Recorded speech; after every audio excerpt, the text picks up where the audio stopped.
now that we know what simplifying fractions is, we're going to talk about some more efficient strategies to simplify your fractions by. Okay, the first strategy is dividing by 2 halves over and over and over again. For example, let's say that we have 24/36. Notice how I'm not saying 24/36. I'm saying 36 with a THS sound at the end. Okay, 24/36. What does that equal? So when I'm showing you division, I want to see that scale factor. What I'm really doing is dividing by a fancy 1, right? A fancy 1 that happens to be 2/2. I know that right away I can do that at least one time because both my numbers end in an even number, 0, 2, 4, 6, or 8. So I know that they're both even numbers and I can divide them by 2. Here's what I do. I set it up like a proportion, which is something we'll be learning about in a later unit.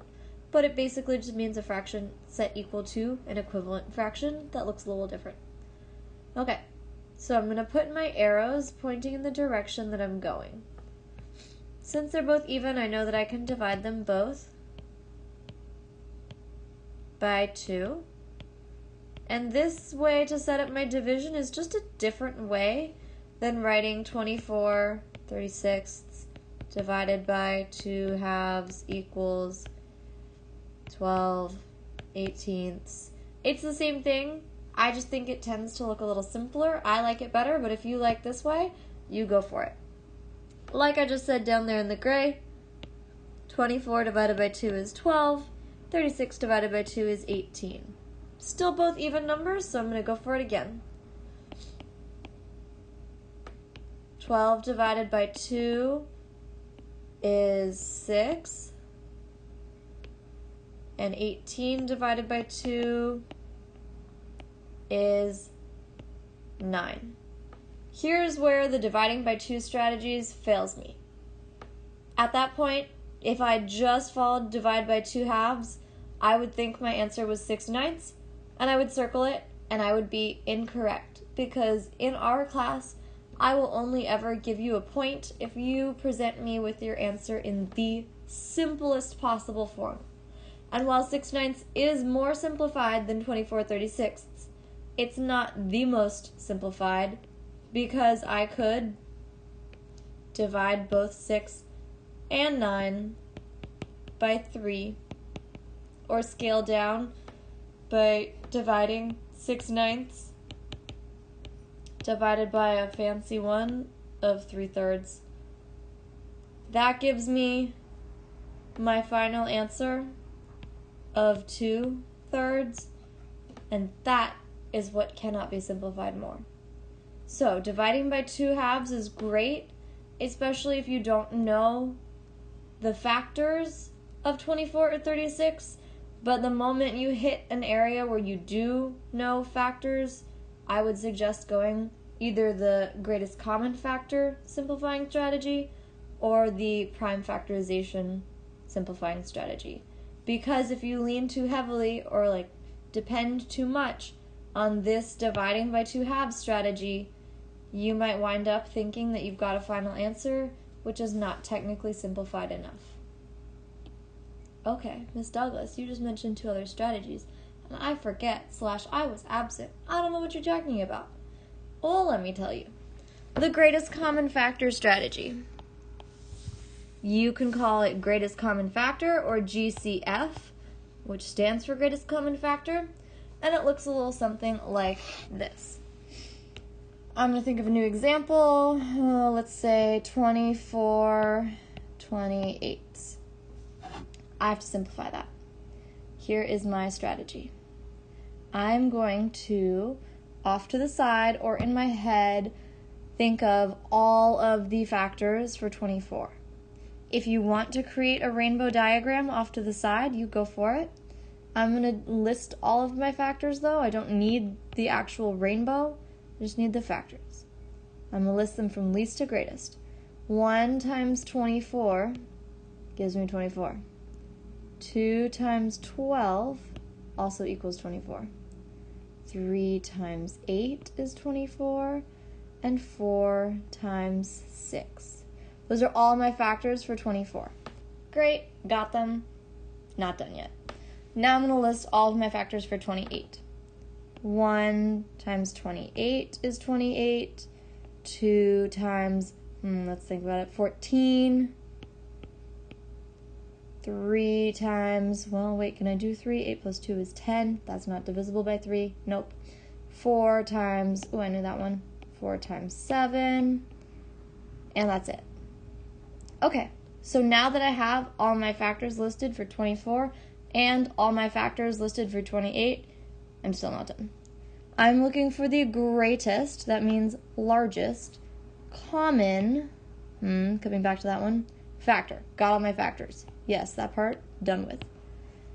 Common means everyday, normal, nothing special. It can also mean lots of people have it, shared by everyone. Ooh, I like that one. Shared by everyone. I'm looking for the largest, the greatest, common, shared by everyone, factor. Okie dokie, the largest factor that they both have in common.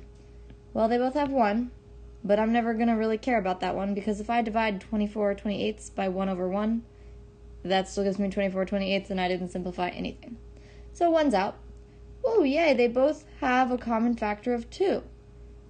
If I like that divide by 2 halves strategy, that means that would work for this problem. They do not both have a common factor of 3. So sad. Oh, but they do both have a common factor of 4. At this point, 2 and 1, well, 1 was never in the running, but 2's now out because I have something bigger than 2.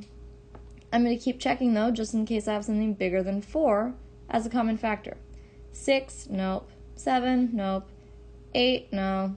12, no. 14, no. 24, 28, nope. Okie dokie. Our largest or greatest common factor is 4.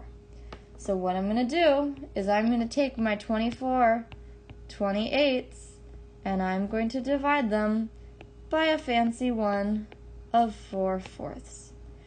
Notice what I'm not doing. This is a very common mistake, which we don't really know how to catch yet, but once we start talking about fraction division, it's going to become super obvious.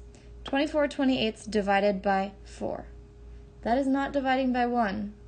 If I divide 24 divided by 1, I get 24. If I divide 1,000,000, oh gosh, why did I pick a big number? Never mind. 1,000 divided by 1, I get 1,000. If I divide 1,000 divided by 4, do I get an equivalent number to 1,000? No, I change the value. It is no longer equal to 1,000. Wrong. So I'm not dividing by 4. I'm dividing by 4/4 because I really don't want to change the value. Just want to change how it looks. So 24 divided by 4 is, you got it, 6. 28 divided by 7. Ooh, you're so good at that. Oops, I already said the answer. 24 divided by 4. Yes, 7. Oh, Miss Douglas. So, right away, because I know that I divided by the greatest common factor, the largest possible factor that they share, it's a one-step division process. I'm done. There's no more simplifying. My final answer is 6/7. And I spoiled that answer, I'm sorry. Ta-da, done. Greatest common factor. Next up, prime factorization. Yay, I love it. When I use the prime factorization method, let's say I have 24 30ths. What I'm going to do is off to the side, just like off to the side in the last one I found my factors, off to the side in this one I'm going to find my prime factorization. I can use a factor tree to say, 24, 4 times 6 equals 24. 4 is a composite number, so I'm going to keep breaking that down to 2 times 2. 6 is a composite number, so I'm going to keep breaking that down to 2 times 2 prime, 2 prime, 2 prime, 3 prime. Okie dokie. The prime factorization of 24 is 2 times 2 times 2 times 3. You know Miss Douglas loves herself some exponential form, but we're going to keep it expanded or without exponents for this strategy. Keep it going with 30. I'm going to do it real fast. 30 is 5 times 6. 5 is prime. 6 is not.